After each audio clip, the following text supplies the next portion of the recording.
हाँ है, और इस बार अपॉर्चुनिटी आ रही है सांगली में। इंट्रोड्यूसिंग शाहपुर जी कॉलोनीज 1000 एकड़ वनहा township, proudly presented by Raj and sons realty. Nature inspired lifestyle, premium homes और पुणे के फ्यूचर कॉरिडोर की एक एक्साइटमेंट इन्वेस्टमेंट अपॉर्चुनिटी।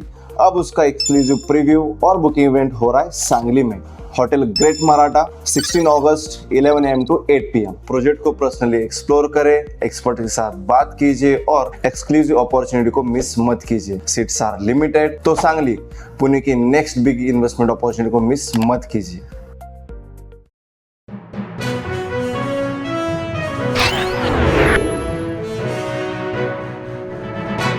येथील दत्तनगर परिसरात घडलेल्या गोळीबाराच्या घटनेचा तपास पुढे सरकत असताना पोलिसांच्या हाती शस्त्रसाठ्यासंदर्भात महत्त्वाची माहिती लागली आहे।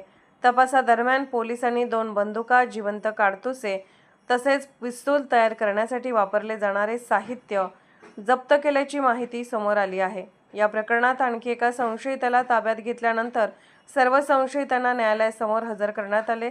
न्यायालयाने 6 आरोपींना 5 दिवसांची पोलीस कोठडी सुनावली आहे। कबनूरच्या दत्तनगर परिसरात निलेश कांबळे आणि शुभम सूर्यवंशी हे तवेरा वाहनामध्ये पिस्तूल पाहत असताना अचानक गोळी सुटल्याची घटना घडली होती। या घटनेत निलेश कांबळे यांच्या मानेजवळ गोळी लागल्याने त्यांना उपचारासाठी इंदिरा गांधी सामान्य रुग्णालयात दाखल करण्यात आले। वैद्यकीय तपासणीत गोळी लागल्याचे स्पष्ट झाल्यानंतर पोलिसांनी घटनेचा सखोल तपास सुरू केला। तपासादरम्यान पोलिसांना कबनूर दत्तनगर परिसरात पिस्तूल तयार करण्याचे काम सुरू असल्याची माहिती मिळाली। या माहितीच्या आधारे पोलिसांनी कारवाई करत तुषार एरडकर, शुभम सूर्यवंशी आणि जॅकी माळगे यांना ताब्यात घेतले। त्यांच्याकडून 2 बंदुका, जिवंत काडतुसे आणि शस्त्र तयार करण्यासाठी लागणारे कच्चे साहित्य पोलिसांनी जप्त केल्याचे सांगण्यात आले।